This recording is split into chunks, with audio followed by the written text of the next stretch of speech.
From Tidal Health Group, this is Health Impressions, where we break down healthcare marketing strategies for consumer brands with industry experts. I'm your host, Bryan Cush. Dr. Oberg, it's so great to have you on the show. I'm so happy we got connected. I don't think a lot of audience would know it, so I'd love to just get you in your view, who you are, where you serve, and we were talking a little beforehand too that you have a very unique but often relatable story coming into this space as well. Yeah, thanks. No, I got into healthcare when I was really young. My grandfather was a surgeon. Mom worked in a medical office, and so I've kind of been in and around the space for a lot of my career, even though not directly for all of it. So I think the important part for today's conversation is that we started Precina Health, which is a medical practice serving 3 states right now: Texas, California, and Oregon, primarily to handle type 2 diabetes and metabolic syndrome, where people are sick, and in many cases we have the medicine, the devices, we have all of the protocols to make them better, but we're not making them better. And I got really frustrated about that when my mother-in-law got sick and she ended up in the hospital. And so I went back and I got a doctorate in social work to figure out why the medicine wasn't working, why the behavioral health wasn't working. When we have all these answers that work in academic settings, why aren't people getting better? And we had a pilot study of 50 patients in a low-income area with low access to care.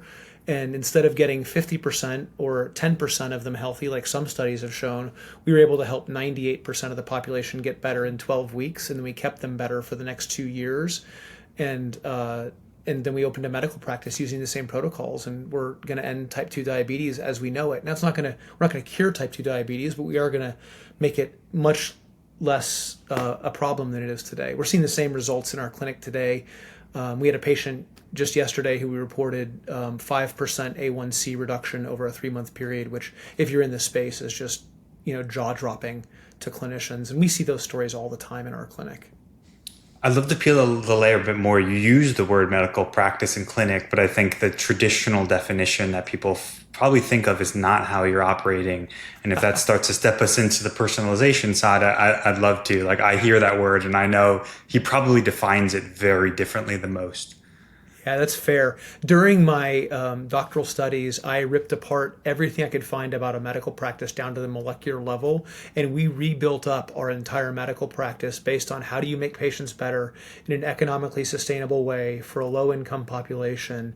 What does it have to look like from a patient experience, from a provider experience, and how do you do everything differently so that patients can get precisely what they need? And you're probably more sensitive to this than most. Patients need what they need. They don't need what the statistics need. Every patient needs to be met where they are in our particular practice so that we can help them take the next one step along their journey. That's how you help people get better in our experience. Yeah, I appreciate that comment. We firmly take the consumer's mentality into a lot of conversations, and I could endlessly probably bore and steer this conversation in the wrong direction, the amount of times that framing kind of causes friction with kind of the more traditional established healthcare is, I guess, the way I'll leave the descriptor as. Well, yeah, but I mean, the reality is we want clinical outcomes, right? I think and if you want a clinical outcome, and that means in our case, we're talking about people that need to adhere to medicine. They have very high treatment burden. It can be very expensive to deal with that type of disease, type 2 diabetes, primarily in our case. And so I think it's okay, with all that in mind, how do you meet people where they are to help them take the step they're willing to take in their journey? And it's not just having a plan, it's having a plan that includes the expert, so the physician or the mental health clinician, and the patient, so the patient can say, here's what I'm willing to do. Because if a doctor tells a patient to do something they're not willing to do, it's not a good plan. And if a patient gives a plan that isn't the right plan clinically, then it's not a good plan. And so you have to get everyone collaborating together, which means a different clinical experience than our current system is set up to have. I think most doctors want to have that type of interaction, but our current system doesn't allow for that. So how do we work within the existing system to give providers and patients what they need so people can be healthy and we can have an economically viable outcome? How do you? I mean, what does that start to look like? In my view, when we talk with clinicians, there's this heavy kind of polarization of practices where there's the traditional way, which everyone knows, where there's really cash pay concierge, and there's kind of these two worlds. But I think there's clearly a very different and technology-driven approach that you're taking. Yeah, I mean, look, I think I have a concierge medicine doctor, a direct primary care physician that I think is amazing.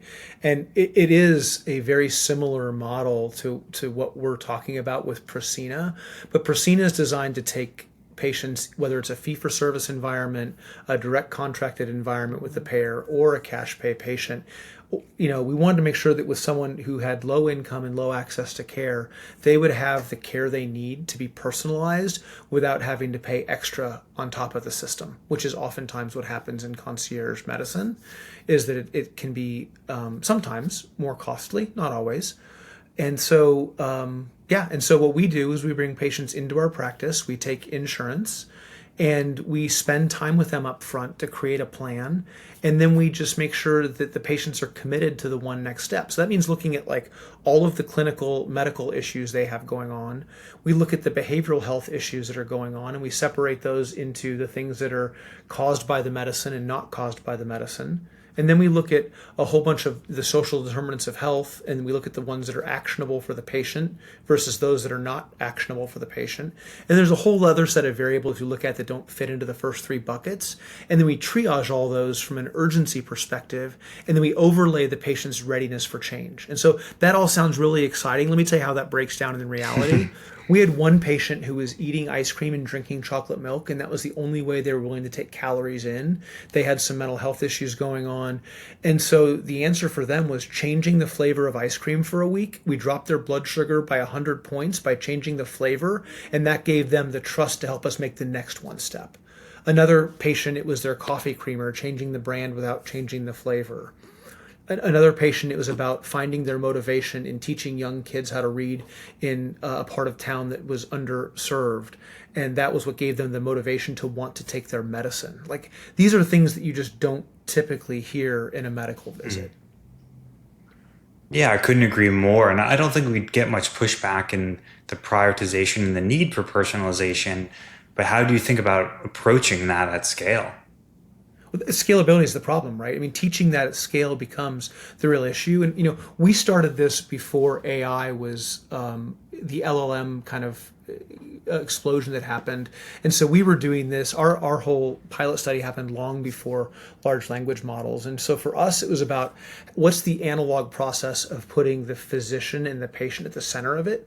And then large language models have just made it so much easier to reduce the burden of work for the physician and to reduce the administrative burden on the patient. And so those things just help us to do the work more effectively. But at the end of the day, we really believe that it's the patient and the provider together that create the nucleus of that success. And you can see that in all the studies and all the data. When you look at like AI only, coaching apps that are primarily technology first, I think you can bump into a problem. And we do lead with technology in the sense that all of our patients can use technology. Our providers are using technology. We're way out ahead in the AI kind of workflows. And we're talking about it like at the bleeding edge, pun intended, of AI. But we do that so that the patient-provider relationship is the central point of what we're doing.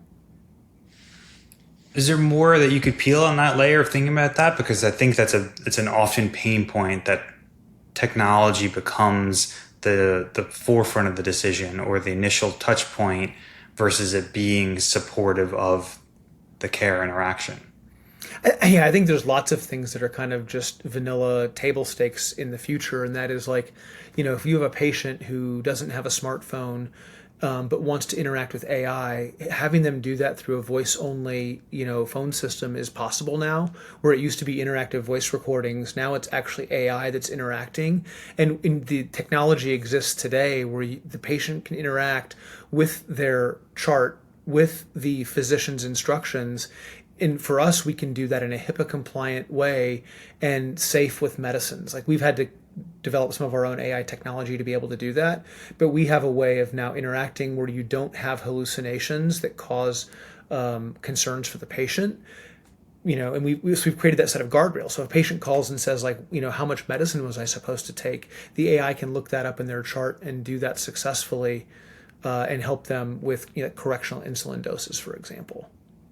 It sounds like, and tell me if I'm wrong, that those guardrails are very kind of structured data, whether that's in some CRM or EMR. Is that a base point to then launching off of? Yeah, we're using Salesforce as kind of one of our big data layers, and Salesforce has been really, really helpful in a lot of ways. They have some AI that you can use, like they have some coaching AI and some outreach AI that's really, really interesting. But as importantly, they've got an entire framework that lets people plug in their own AI. Right. So I can plug in Salesforce's AI where I want to use their AI. I can plug in our AI where I want to plug in our AI. And then when somebody jumps forward, we can actually unplug and then replug something new in with very light lift, relatively speaking. And so it creates this environment where I've got all the security layers that Salesforce takes care of.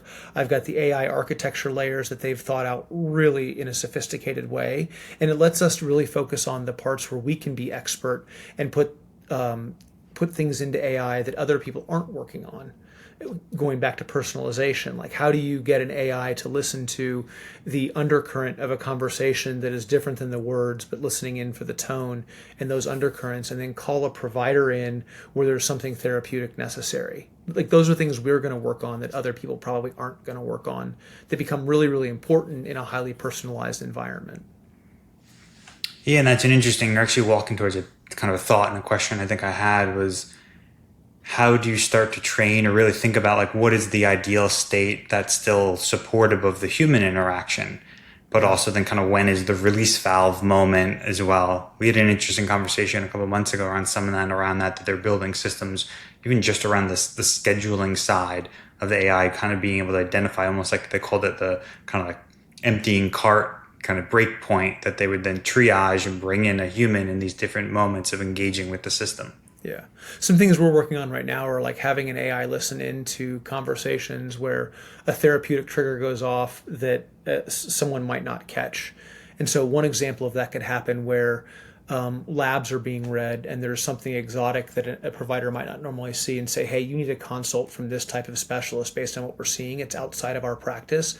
Let's make sure they see this physician for a consult. Or you might have somebody where they are calling in after hours and have questions, the provider's not available, and the AI can take over and say, hey, I can answer a lot of those questions for you. And if they say, well, I want to talk to a provider, it can access the scheduling and say, hey, look, we can have an appointment at this time, or if you have a quick question, we can actually get a provider on the phone for a few minutes at this time instead. So in other words, it helps providers use their time more effectively without having everything have to be an appointment. It can actually direct people to kind of knock things off the to-do list more quickly. Is technology solving the personalization, or sorry, the scale side of this, or is technology coming in and being a supportive of being able to go into kind of the low income and keeping it as reducing or minimizing the low cost aspect?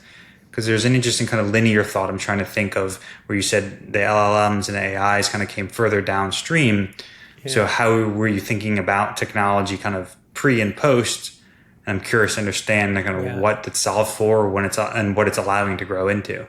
I think it's both and, right? I think it's allowing us to lower the cost structure, but as importantly, it's allowing the provider to spend their time providing instead of administering. And so that's the way that we think about it. It's like, what can we do to reduce administration overhead and then to create more time for relationship? That's how we view things. And also, by the same token, how do you do that for the patient? So when we onboard a patient into our practice, typically we'll spend days gathering data of all of their medical records before the provider sees them. And then we have an AI go through and flag all the most important things for our process. And then a provider goes through and looks at those parts of the chart. And this will sound crazy to you. We have a provider read their medical chart before they come into their first visit.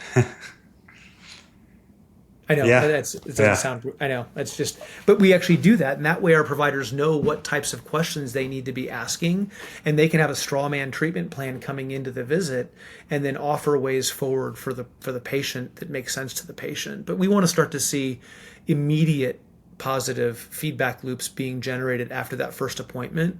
And generally that comes in the form of patient adherence to taking their medicine. And I appreciate it. I know you said that lightly, but that is a massive distinguish than my own experience. And I would say the most experience of individuals when they're coming into an appointment and there's really this almost checkbox mentality that is the opposite of personalization. Did we ask them about smoking cessation? Like kind of this, Right. did I go through the motions vibe? And then instead of did I understand that person and already come proactively with a conversation that is unique to them? Yeah, I think that's really important for us, and that doesn't mean that we're not documenting appropriately for fee for service. We have to do all of that as well.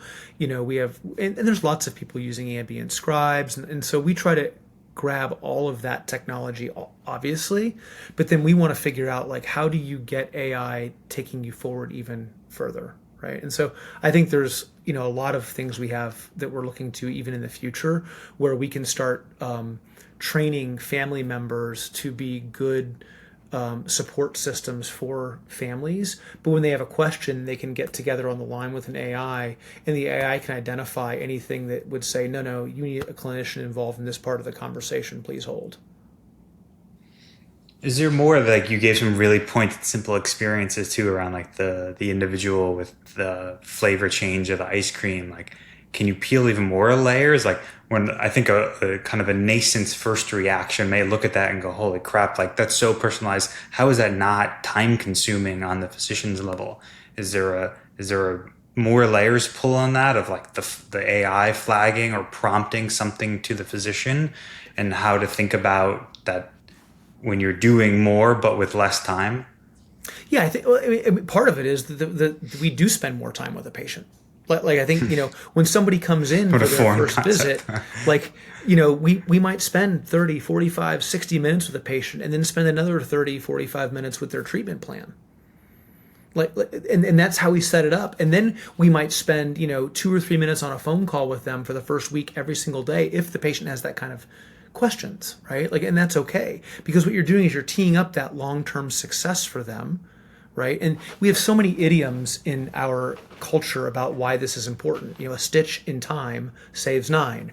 An ounce of prevention is worth a pound of cure. Like we talk about this in all these places, but our system is set up as a sickness treatment system, not a healthcare wellness system. And so we take people who are sick, and the first thing we've got to do is assess where the problems are at the root cause. That's our first phase of what we do in our practice. And then the second phase for us is all about disease control. Like, how do we get disease into control? And we do that extraordinarily well and extraordinarily quickly. Then our third phase is about stabilizing the lifestyle. And then our fourth phase is about lifestyle intervention and wellness. And what we find is that too often we try to go straight to that fourth phase and we skip phases 1 through 3. That would be akin to like me walking up to someone on the street and be like, hi, my name is John. We should be best friends. What do you think? It's just weird. It's creepy. And so, but so we don't skip steps in those relationships with the patient. How do you begin to we've walked a little bit through, obviously, the reduction from like a clinical kind of quantitative, you mentioned some of the A1C examples.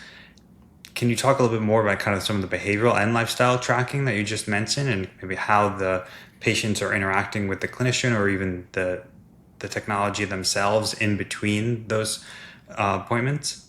Yeah, obviously we have people that are interacting with technology every day, putting data in about what their blood sugar is and what their, medicines they're taking. And we have patients with hypertension that give us blood pressure readings, and CHF, we have, people on the scale. And so we have all those kinds of metrics, all of that, not new.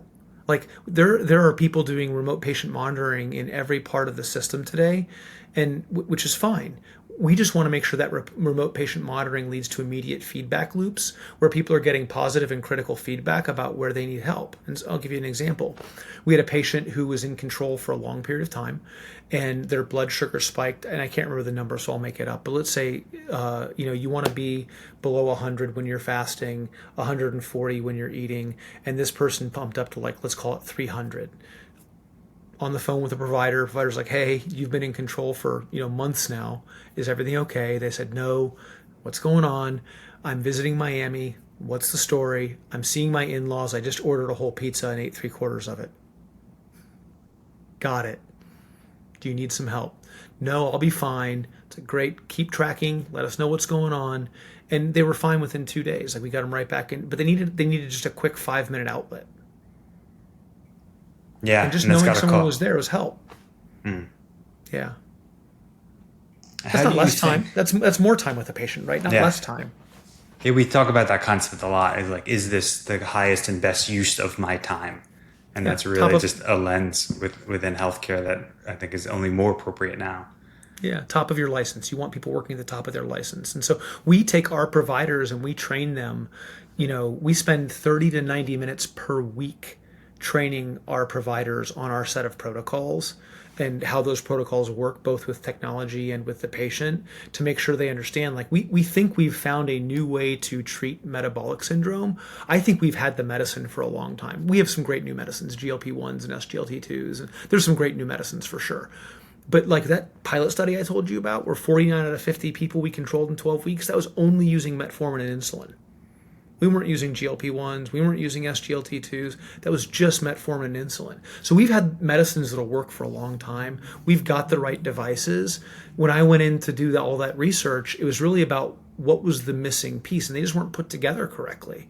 And so what we've done is put them together in a new series of protocols that we believe will turn into a new subspecialty of medicine, which is metabolic syndrome treatment, right?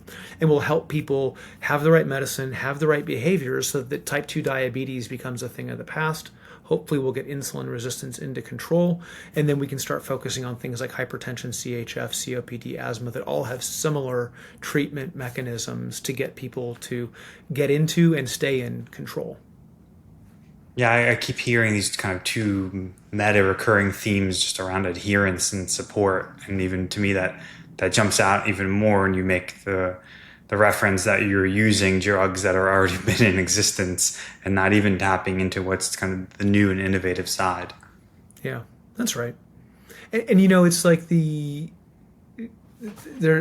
part of its habit, right? And I think I had a whole conversation yesterday with someone about like the brokenness of the healthcare system. And it's true that our healthcare system is imperfect. It's true that there are things we can fix today, and it's true that there are things that'll take a long time to fix.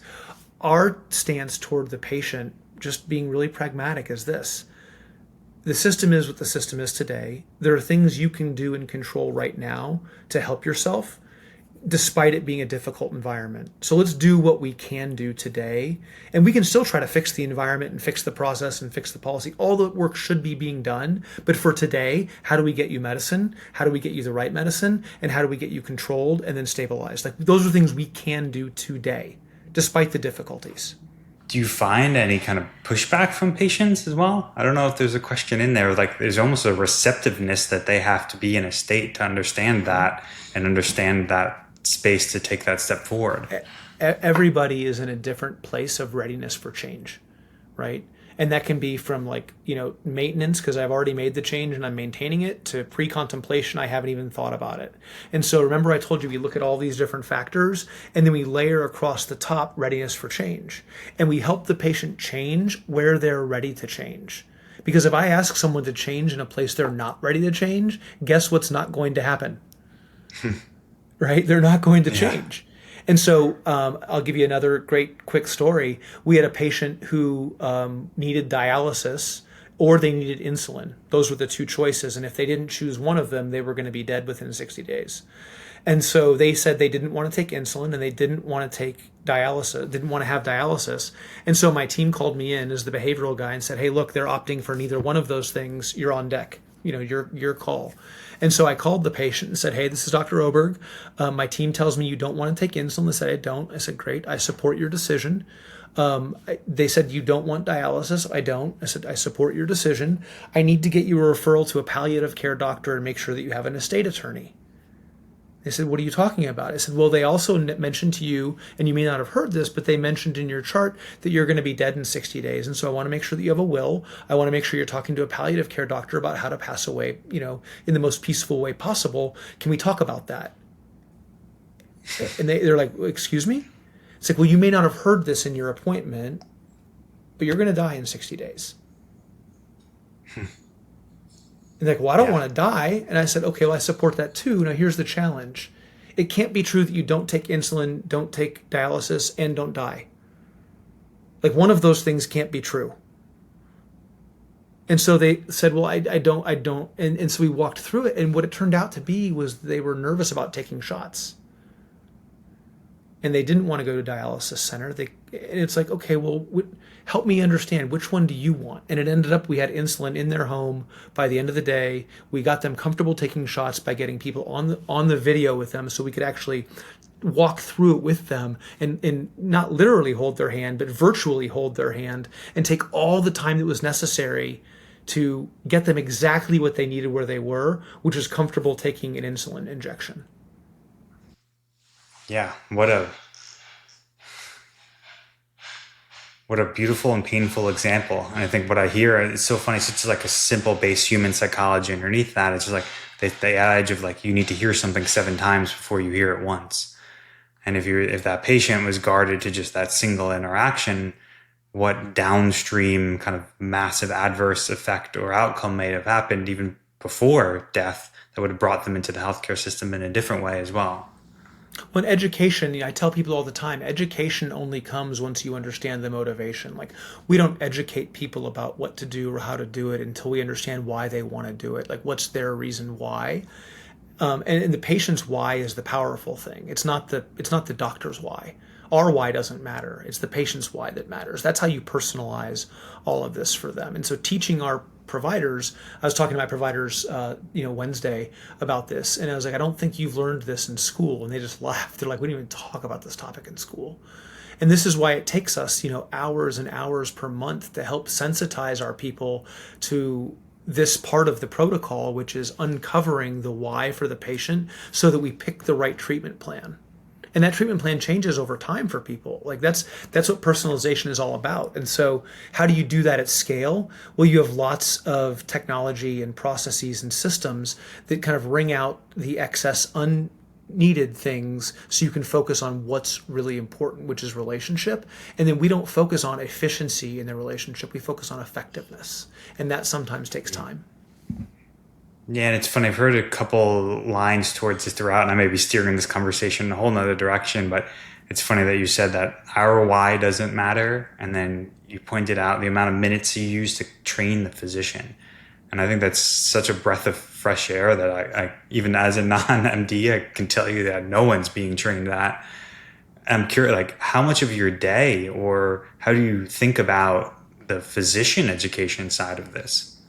I mean, our people are essentially going through a whole fellowship, right? I mean, because it's like a whole nother fellowship for them. And now it's not technically speaking. So for any MDs listening who've been through a fellowship, that's not a fellowship. Yeah. I know it's not a fellowship, but it's that level of thoughtfulness about how we review cases and how they're being trained. And we role play with our physicians like the beginning of a patient appointment, so they know that we have a standardized way for every single appointment to start, to make sure that we're starting the appointment by meeting the patient where they are and not assuming that the patient is where we left them 2 weeks ago or 4 weeks ago or 12 weeks ago, because their life may have changed. And we just need to check in for 30 seconds about that, or 10 seconds about that. And teaching our people how to do that in a way that's both process driven, but doesn't feel like it's checking a box. It's truly listening. Not one of our providers, but I had somebody else outside the practice asking me one time, how do you get someone to think you care about them? I said, it's really easy. You actually care about them.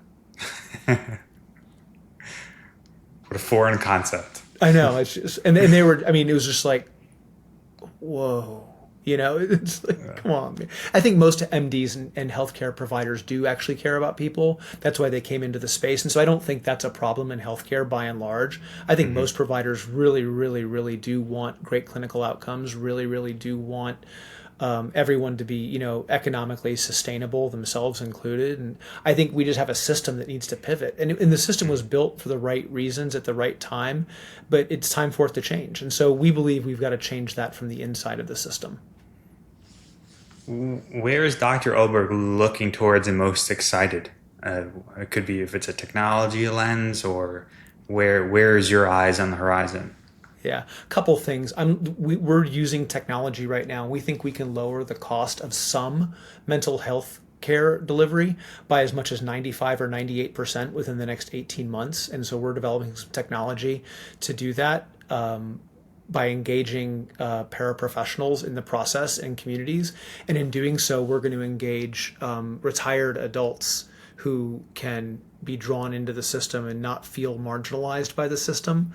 And so that's one of the things we're excited about. Another thing I'm geeking out about right now is I'm diving deep into like the academic understanding of FBI psychology for hostage negotiation when someone isn't willing to negotiate, and how that can be used as someone who's stuck in their own healthcare journey, or things we can clinically appropriately talk to a patient about when they don't want to make a change, but maybe they should, like what's clinically appropriate. And I don't have good answers for that yet, but I want to see if there's some cross application from like that hostage negotiation science that we can bring into like, a tough clinical situation. That's so interesting. Is there any lens or maybe hypothesis you can pull from that? My first thought goes to like, yeah, those are very high crisis, high neurochemical moments, that there has to be some bridge between those scenarios. Yeah, I don't know yet. I mean, I think that to me, it seems intuitive that when you've got someone who's in a hostage situation that doesn't want to negotiate, that they're stuck and they need to get unstuck, and that you might have some of that same stuff happening for someone who's had the same 40 years of behavior. And so my hypothesis is there's something we can learn in what the FBI has done, and we can cross-apply that into a clinical situation where it's clinical. But again, you're in a clinical situation with a patient, and you're not in a clinical situation with a hostage negotiation. So you've got to be really careful that you apply those things appropriately, if at all. And we're very early in the kind of evaluation of what's happening, but it's fun for me to find like a whole new separate area of science. Like, when we looked at this for diabetes and for hypertension, I did a lot of work looking at what has been done in the world of HIV, because they've done such a great job of controlling HIV over the last 30, 40 years. And then there's a lot of things you do in substance abuse assessment, in terms of like screening, brief intervention, referral to treatment for mental health conditions, that cross apply into the work we're doing. So I'm a huge fan of like taking best practices we've learned somewhere else and then trying to cross apply them here, so we don't have to start from the drawing board.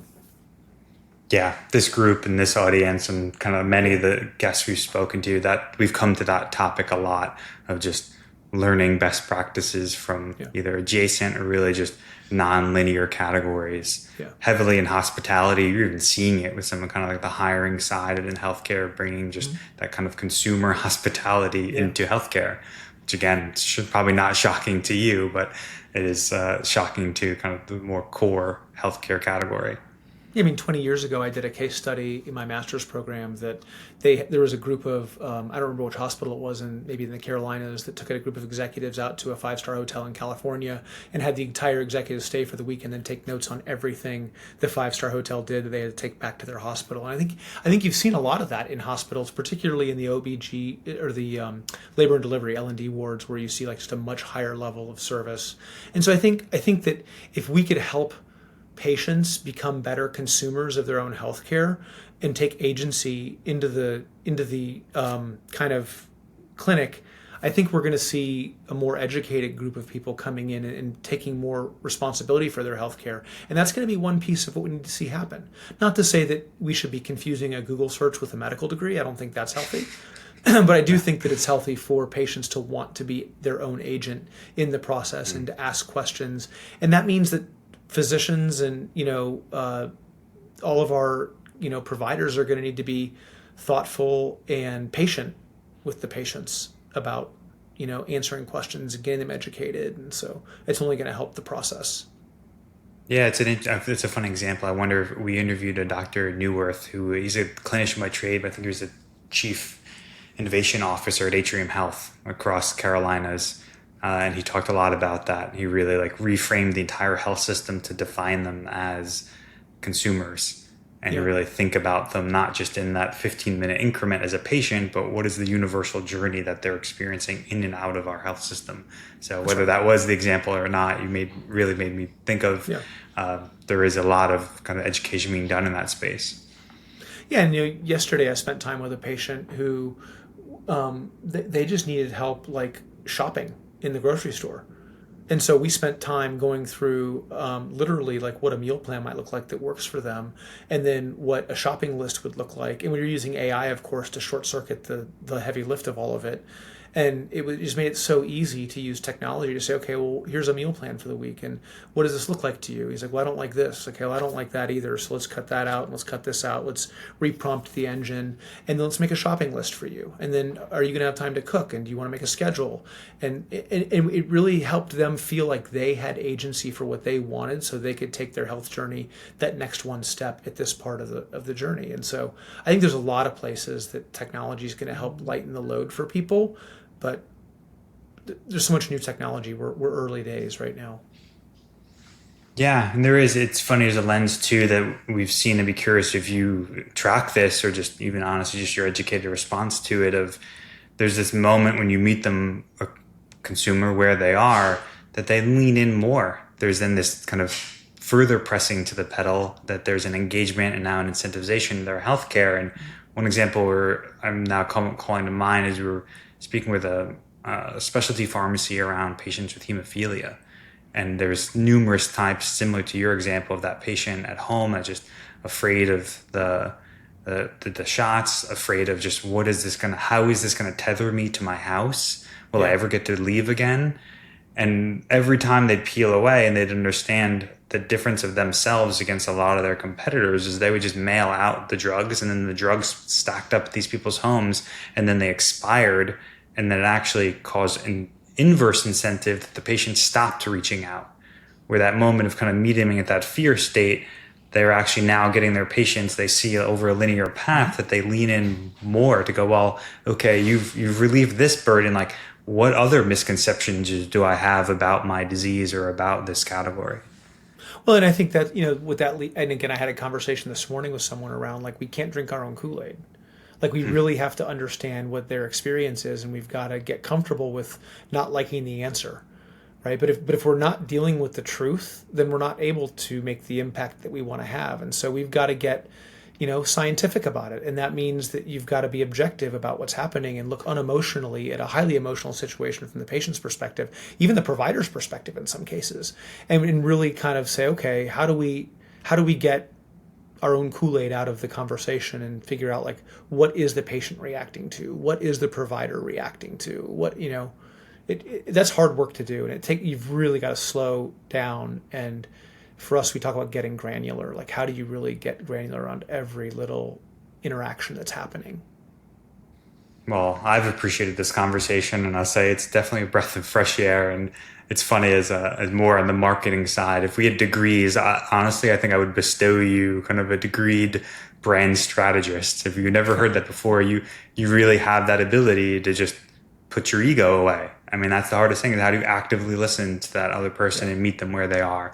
And then that's the heart of what we do, is you really have the spirit of a brand strategist. So, well, hopefully we've got, what this leads to is, 3.5 billion people in the world have some type of chronic disease. And so in the next 50 years, we want to make it a little bit better for 1 billion of them. And we know we're not going to do it just from, our particular practice. Like, our goal is not to have 1 billion patients in our practice, but it's to teach people how to have that right empathy, meet people where they are. And hopefully we change the face of healthcare in a way that we can change it, even given some of the difficulties we have today. So that's the hope.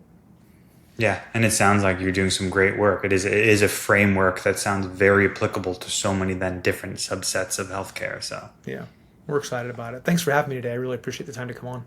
Yeah, equally. Is there a best place, if it's Precina, yourself, that kind of people can reach out to you, engage on? Yeah, Precina.com, Precina, Precina.com. And then, I've got we talk a lot about personal accountability, responsibility at talesofabundance.com, which is a podcast about just how people can think more abundantly and have more, positive, hopeful stories about their day. And sometimes people just need that to feel good about what's next and stay motivated. So Precina.com, talesofabundance.com. And, if anybody has questions about, chronic disease, wants to reach out, I'm pretty accessible. My team will find me, and I'll reach back out.